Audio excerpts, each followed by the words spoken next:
So we have two folks that are going to talk about that. Bobby Stark, who's the president of Parthenon Publishing based in Nashville, Tennessee, and Christian Anderson, who I claim as a former student of mine, who's the associate publisher at iostudio, also in Nashville, Tennessee. They may look on paper as competitor, but they decided to combine their presentation and talk together. So please welcome with me Christian and Bobby. Thanks a lot, Samir. When we started talking about how to put this thing together, and we thought, well, let's start with this is kind of the agency perspective. I mean, there are a lot of people in the custom publishing business, content marketing business. We're both at content marketing agencies, and we thought, well, let's talk a little bit about, what is life like in custom today? Overall, life is good in the custom publishing business or the content marketing business. I think more and more people know about it, understand it, appreciate it, and are investing in it. Isn't that what you're seeing as well? Absolutely. It's an industry that's growing so fast. Years ago, I think you just look at a traditional publishing house, and then there would be a traditional ad agency. And like we have here up on the screen, there's so many hats in the ring in content marketing these days. And I like what was said yesterday on a famous YouTube video, is it content or is it crap? And that's one thing that Bobby and I are always trying to remember. Are we producing meaningful content that will, empower the audience? Yeah, and I mean, the other side of that is it is, from our perspective, much more competitive. I mean, we're now competing against virtually any kind of agency, traditional publishers, and more in-house content marketing teams. So I do think it's also evolving, as we've talked about throughout this conference. It's fewer larger circulation publications, fewer multi-ad supported publications overall. Yeah, absolutely. With my publication, iostudio publishes GX Magazine, and we are a custom pub for the Army National Guard. And part of that contract is the Guard bought out our third-party advertising. So we have to figure out creative ways to fill that space, and of course, we have to operate under a very unique budget. We also had another title a few years ago that relied heavily on ad revenue, though. So, the thing that I've learned in custom publications or custom publishing is that it's definitely a case-by-case basis on how you're going to run the business. Mm-hmm. And I mean, it's all about niches. It's all about finding those opportunities, whether it's regional, whether it's a big area for us, and a growing area is on the employee communication side. But it's finding those niches and really filling that to a very targeted audience. And it's multi-platform, I mean, as we've all talked about. Yes, that is definitely true. Yeah. I remember when I was studying in Samir's class, I think it was 2005, there was not an iPhone yet. And I remember the whole print is dead thing was just around the corner, and CBS News came into Samir's class, and the whole context was, about magazines. And then I got out into the industry a year later, and the owner of my company came around with an iPhone. And I realized, everything is changing, but change is good. Mm-hmm. I think a lot of people in the industry associated the change with death of print, and obviously that's not true. We're still here. This is Act 7. This conference is going on and on. So, but yeah, we have a mantra at our company that, our content should not be platform agnostic. We need to create content that would live and breathe anywhere we need it to.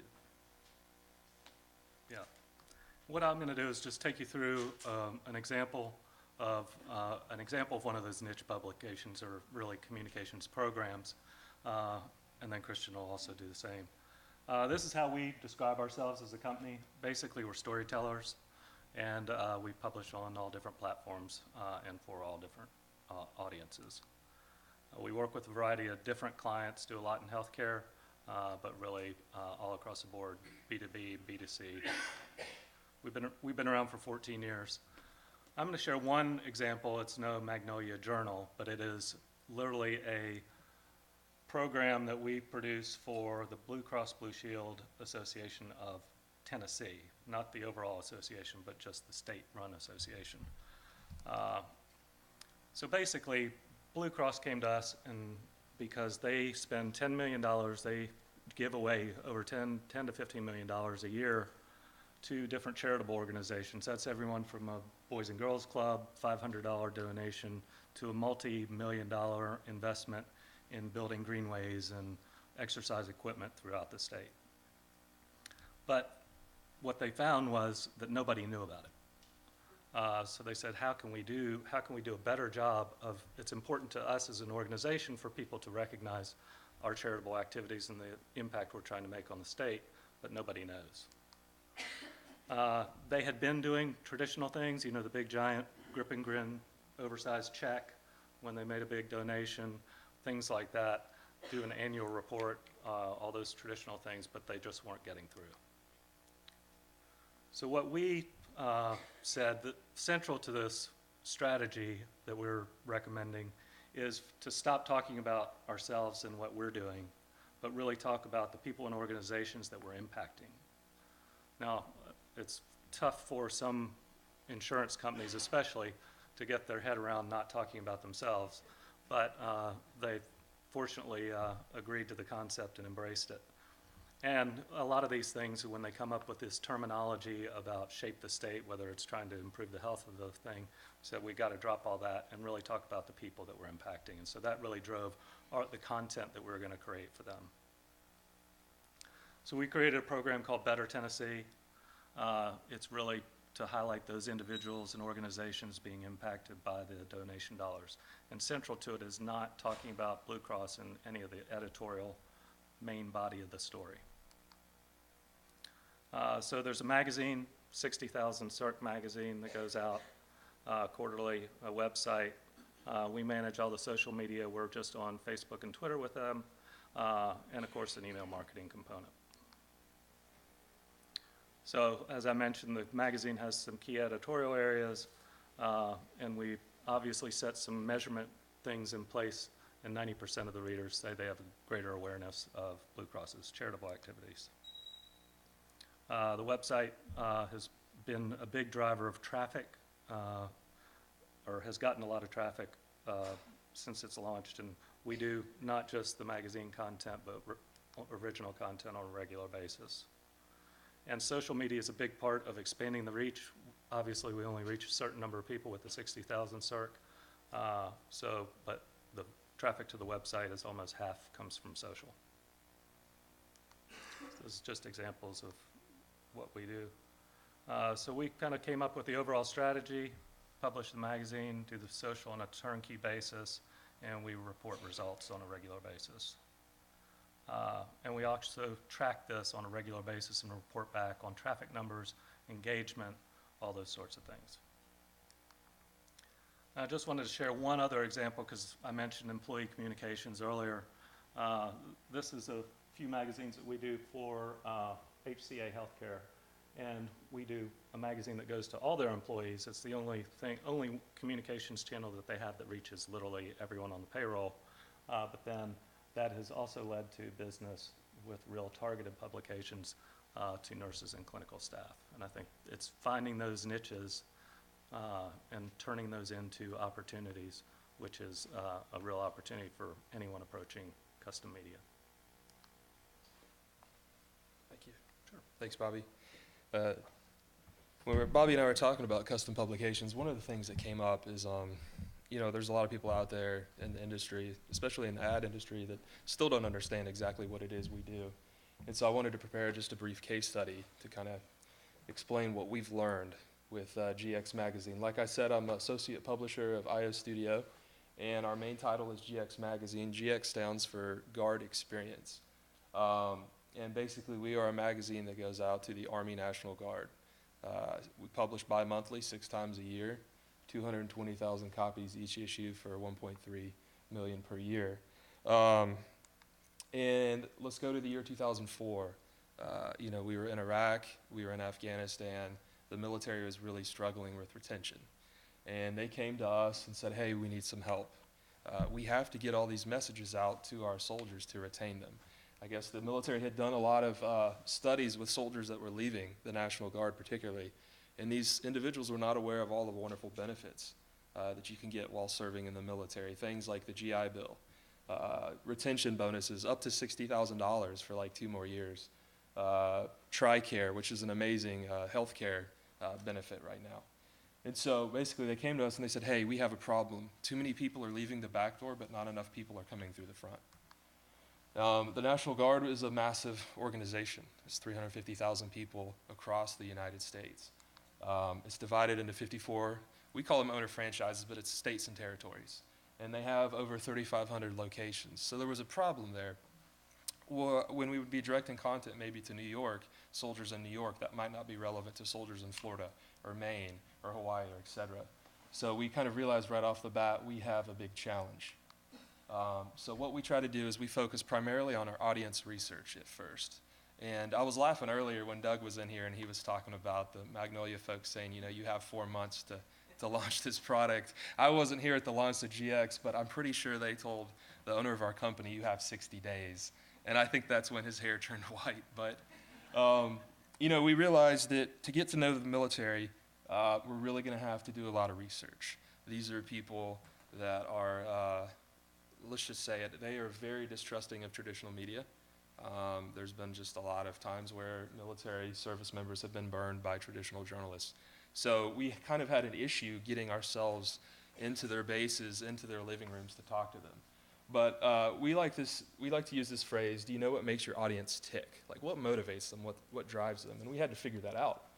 So we basically embedded ourselves into their world like it was our full-time job. We got out of the boardroom, we got out of the creative room, and we went down to the local armories, we went to basic training locations, we went to MOB sites where they were preparing for deployments. Heck, we even sent people to Iraq.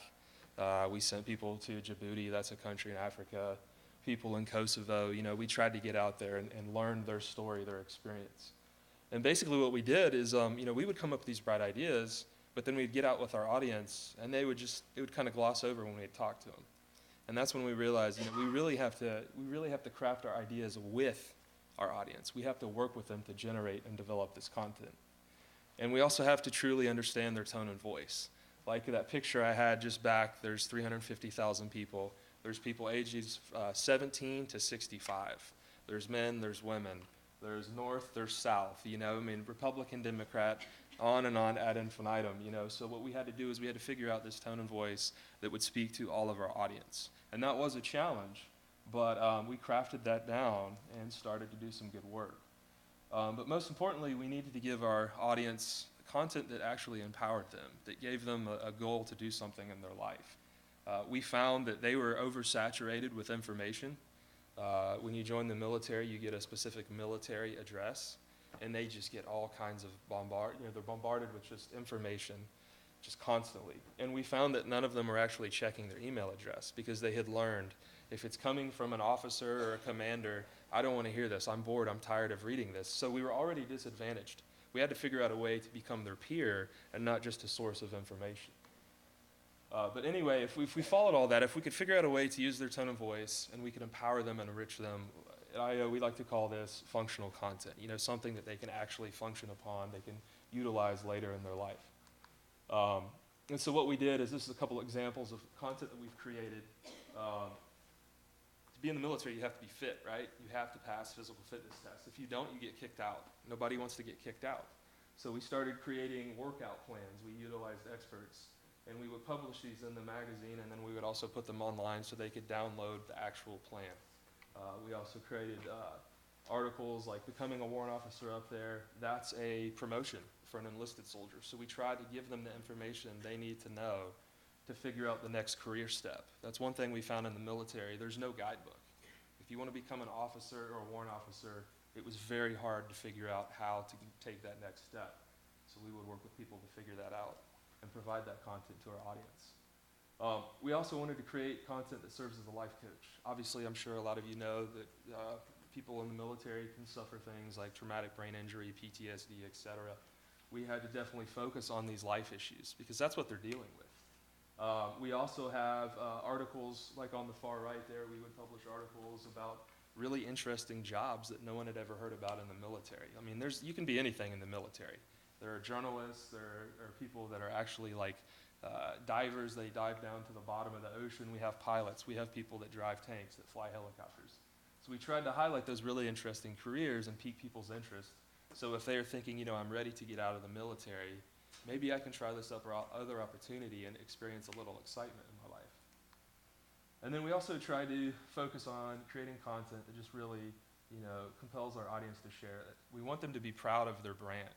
And we are directly an extension of the National Guard. So we always try and show our audience the National Guard soldier in an extremely positive light. We are not traditional journalism, so we never really discuss anything that could be considered a scandal in the military. But we do try to focus on uplifting them, giving them the positivity, and making them feel proud of their service.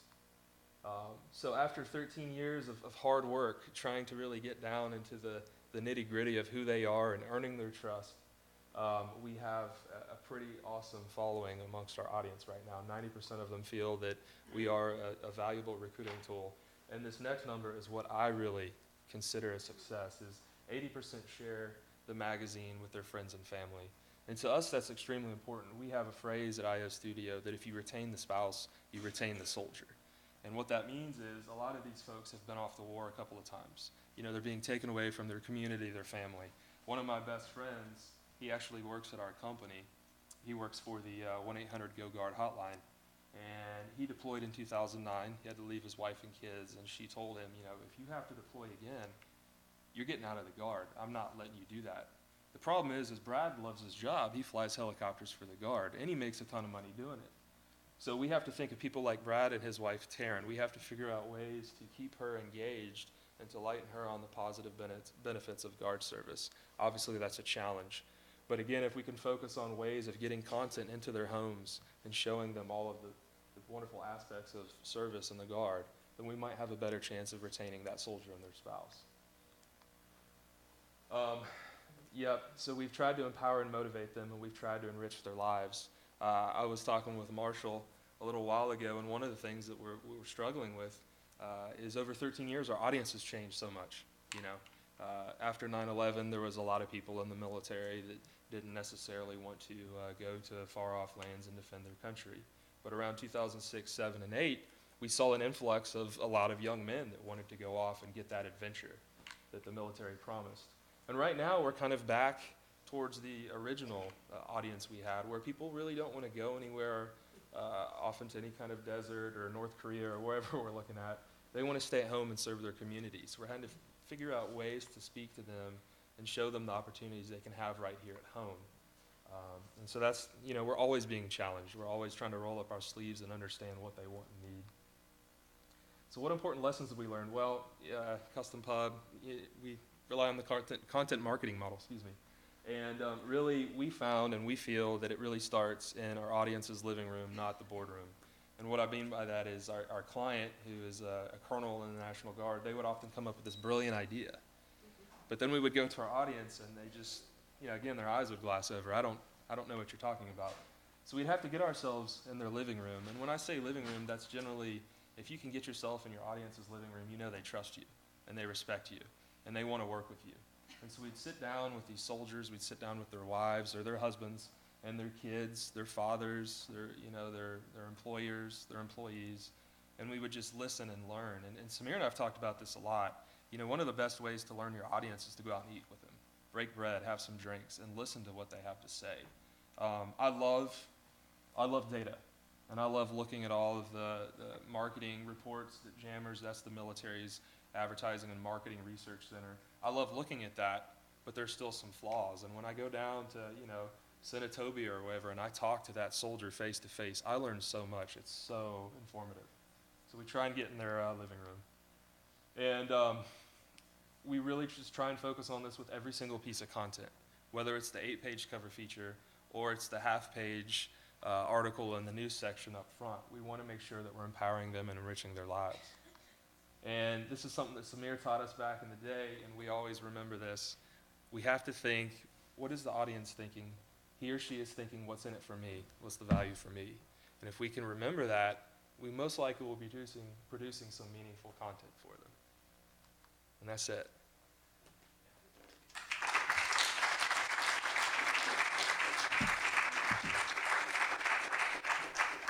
Any questions? Yeah. Does GX carry advertising, and if so, who gets to keep the revenue? We do not right now, no sir. The government bought us out to make us an official publication of the Army National Guard, so we no longer have advertising. We used to, and it was an easy case study for us because, you know, our audience was National Guard soldiers, so we knew things like Oakley, Skoll, Ford, Chevy pickup trucks, like those things just killed it in our magazine. But it was around 2008, I think, the Guard bought that out. And now we're just basically running off of a fixed firm price. So we compete every 5 years for the contract, et cetera. So there's pros and cons to that. I wish we had advertising, you know, it'd be a lot of fun, but we can't. Now, we do publish PSAs in the magazine, and that's basically we will promote programs within the Guard or the military in general. Like maybe there's a, well, for instance, every year there's a campaign for like the military spouse of the year. So the Guard would come to us and say, hey, we need you to create a PSA. So we will actually design it like we would an ad, but we run it up the chain for approval. So we still have ads, PSAs, we just don't get paid for it necessarily. Yes. You're talking about controversial content. Is there like someone in the military that checks all your content before you publish it, I'm assuming? Oh, yes, there's several. You know, to explain that comment further, I mean, you know, custom publishing, we're just like Southwestern and their Spirit magazine. You know, you wouldn't see on the cover of Spirit, you know, Southwest flight attendant beats patient or, you know, flyer up or whatever. So, you know, we obviously follow all of the major news outlets, and we're well aware of scandals and stuff that happen and bad news in the military. You have 350,000 people. How can there not be some kind of bad story? But to answer your question, yes, we do. So we have a client that I work with directly. He is in the National Guard, and he reads every single page, like every caption, everything. And then he tosses it to his office, and they have colonels, enlisted folks, they have new recruits, and they read it too for accuracy, et cetera. And you know, after 13 years, we've generally gotten past most of the, we figured out what to publish and what not to publish, but things still pop up. But we try and look at that as a system of checks and balances, you know, and we have to remember that our client is our audience in a way, because he is a National Guardsman. So that brings a whole set of challenges, but yes, we have a whole slew of people reading our content before every issue, and they usually wait till the last minute. That's what I've found. It's pretty funny. It's usually about 2 hours before we're supposed to go to the printer, but you know, hey, at least they're involved. We've had other accounts, other titles where they aren't, and that's not fun. Bobby, You know. is it the same with Blue Cross Blue Shield? It is the same. We have one central communications contact who reviews all the content and approves it, but it's pretty minor. One. Thank you very much. We really appreciate